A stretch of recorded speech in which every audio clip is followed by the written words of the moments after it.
Hi, I'm Lynn Wise, and with me today is Fred Burton to talk about the recent stabbings in Israel, which have come to be known as the knife Intifada.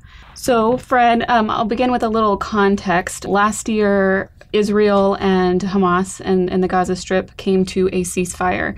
But in the recent months, there have been all of these stabbings of young Palestinians on Israeli targets.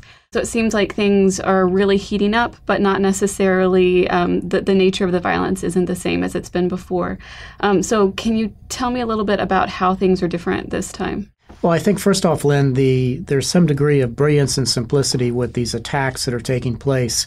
For example, you have a whole range of target sets from uniformed soldiers to police officers to just innocent civilians, and you have the predominant use of the knife or axe to target these individuals.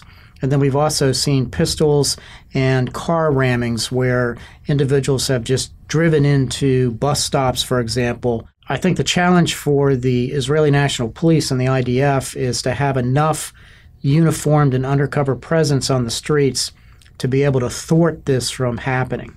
So this is a challenge for the IDF, but there have also been attacks in other locales internationally. So how are other, law enforcement agencies dealing with this? Are they preparing? Are they scared? What's going on there?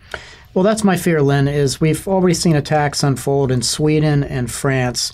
And when you look at this from a historical perspective, the probability for attacks outside of the state of Israel is the real troubling part for me. And that's where some police departments are better prepared than others as you look around the world. And I don't think you can rule out the possibility of attacks even inside the United States. We've seen that from time to time, at least from a historical perspective too, such as Sirhan shooting Robert F. Kennedy in '68 to raise Palestinian awareness. And from a law enforcement perspective, using knives, is that harder to thwart, harder to catch than people using other types of weapons, bombs, and that sort of thing?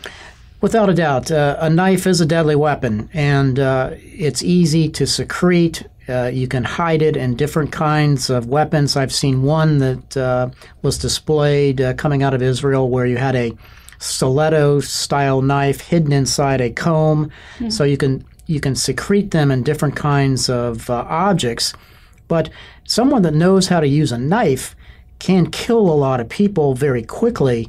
And to prevent these kinds of attacks, you really do need intelligence on those predisposed towards this kind of activity.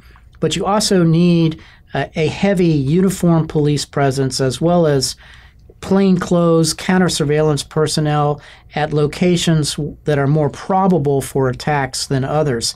And that becomes a tactical analytical challenge for police departments. And in our most recent analysis on this, it's up on site now, we talk about the Islamic State's role.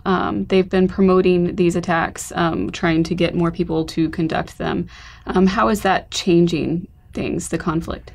The Islamic State aspect brings an aspect to this that is troubling and concerning because you don't know who that's going to inspire that very well may not be in a police database. So in essence, that call by the Islamic State could reach around the globe, and you could see attacks on Jews outside of the state of Israel. Seems like law enforcement really has their work cut out for them. Well, they always do. And if you look at this from a historical perspective, going back to the Munich massacre of the '72 Olympics when the 11 Israeli athletes were killed, and of course the story of Colonel Joe Alon, which I did my book Chasing Shadows on, about the IDF colonel that was shot and killed by Black September in Bethesda, Maryland. So there's a lot of potential targets out there, and the difficulty becomes, in many ways, an analytical challenge to try to identify those predisposed towards this activity before they strike. Thank you, Fred, for talking with me today. Thank you, Lynn.